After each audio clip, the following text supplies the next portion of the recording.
বন্ধুরা, তোমরা যারা ইউটিউবে ভিডিও বানাও তাদের চ্যানেলে কিন্তু প্লেলিস্ট তৈরি করা অত্যন্ত গুরুত্বপূর্ণ।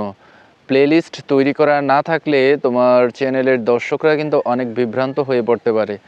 তো যাই হোক, প্লেলিস্ট কিভাবে তৈরি করবে আজকে তোমাদের সেটাই দেখাবো। এই জন্য প্রথমে আমরা আমাদের ইউটিউবের চ্যানেলে চলে যাচ্ছি।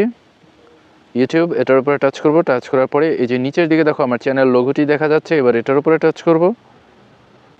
টাচ করার পরে এই যে দেখো উপরে আমার চ্যানেলের নামটি দেখতে পাচ্ছি, উজ্জ্বল টেক মাস্টার। এটার উপরে একবার টাচ করব। এবার এখানে দেখো ম্যানেজ ভিডিওস, এটার উপরে টাচ করব। টাচ করার পরে এখানে আমি যেই ভিডিওটা প্লেলিস্টে যুক্ত করতে চাচ্ছি সেই ভিডিওটার ডান দিকে দেখো 3 ডট দেওয়া আছে। এই যে সবার উপরে ভিডিওটাই দেখো উপরে ডান দিকে 3 ডট দেওয়া আছে, এটার মধ্যে টাচ করব। টাচ করার পরে সবার উপরে দেখো সেভ টু প্লেলিস্ট, এটার মধ্যে টাচ করব। টাচ করার পরে এই যে দেখো এখানে আমার অনেক প্লেলিস্ট তৈরি করা আছে। যদি এখানে প্লেলিস্ট তৈরি করা থাকে তাহলে মনে করো এই যে এইটা মোবাইল সেটিং, এটা যদি তোমার নির্ধারিত প্লেলিস্ট হয়ে থাকে তাহলে এটার মধ্যে টাচ করবে।